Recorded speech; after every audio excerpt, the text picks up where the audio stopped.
Hello friends, welcome to our YouTube channel Prabhu Aradhana. इसे like करें, share करें और सब्सक्राइब करें। एक बुढ़िया थी और उसका एक बेटा और बहू थी। वह बुढ़िया हर बृहस्पतिवार को बृहस्पति देव की बहुत पूजा किया करती थी। वह हर बृहस्पतिवार को एक सोने का केला दान में देती। उसकी बहू को ये सब पसंद नहीं था।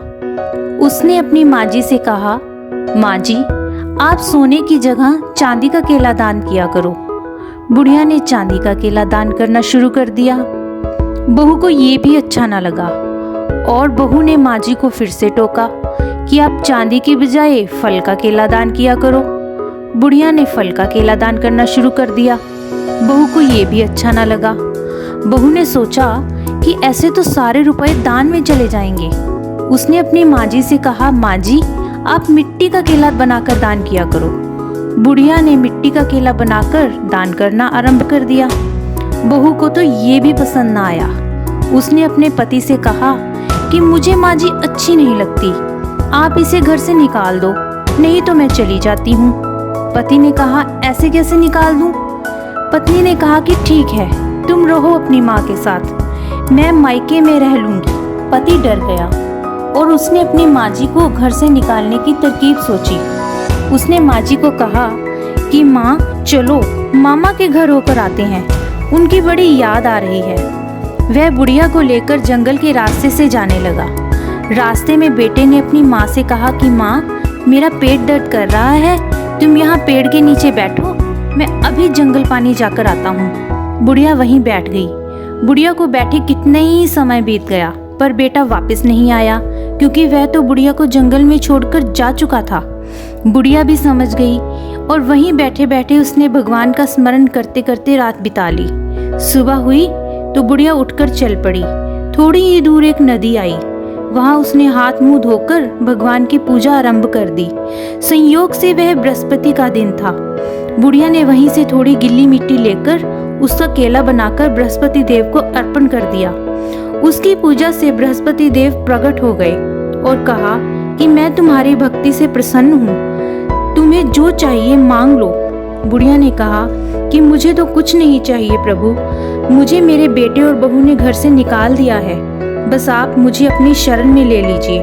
बृहस्पति देव ने कहा कि माता, तुम घबराओ नहीं, मैं यहाँ एक महल बनाता हूँ, तुम वहाँ आराम से रहना। साथ ही एक मंदिर भी होगा जहाँ तुम आराम से प्रभु की आराधना कर सकती हो। इतना कहकर बृहस्पति देव अंतर्ध्यान हो गए। अचानक वहाँ एक मंदिर और महल प्रकट हो गए। बुढ़िया महल में रहती और मंदिर में भगवान की पूजा करती। इस तरह उसका समय अच्छा बीतने लगा।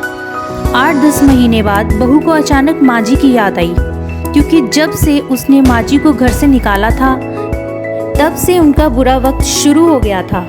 कोई औलाद नहीं हुई, धन नष्ट होने लगा, पति बुरी संगति में पड़ गया। बहू कहने लगी, जब से माँ जी गई हैं, सब कुछ साथ ही ले गई, सब घर की सुख शांति चली गई है, क्यों न उन्हें वापस ले आएं। दोनों बुढ़िया को ढूंढने लगे। मामा के घर जाकर पूछा, वह वहां भी नहीं गई थी। रास्ते में आते समय जब वह जंगल के रास्ते से आ रहे थे, तो बहू ने वहां महल और मंदिर देखा। उस मंदिर की महिमा पूरे शहर में थी। उसने अपने पति से कहा कि क्यों ना हम भी इसी मंदिर में रह लें, वैसे भी घर पर तो खाने के भी लाले पड़ गए हैं, यहीं रह लिया करेंगे, थोड़ा बहुत काम करेंगे और यहीं खा पी लिया करेंगे। वह मंदिर में रहने लगे। थोड़े दिन काम के बाद एक दिन बहू को बुढ़िया के सिर में तेल लगाने का मौका मिला। वह बुढ़िया के सर में तेल लगाती रही और रोती रही।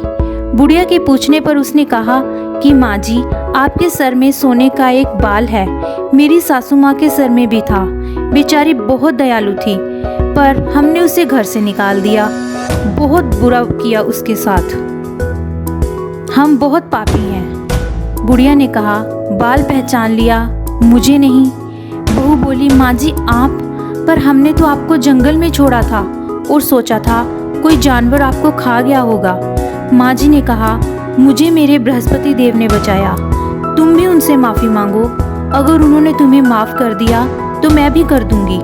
बहू ने पूछा, माँ जी क्या करूं, कैसे करूं? माँ जी ने कहा कि बृहस्पतिवार के दिन सुबह उठकर नहा धोकर बृहस्पति देव की पूजा करो।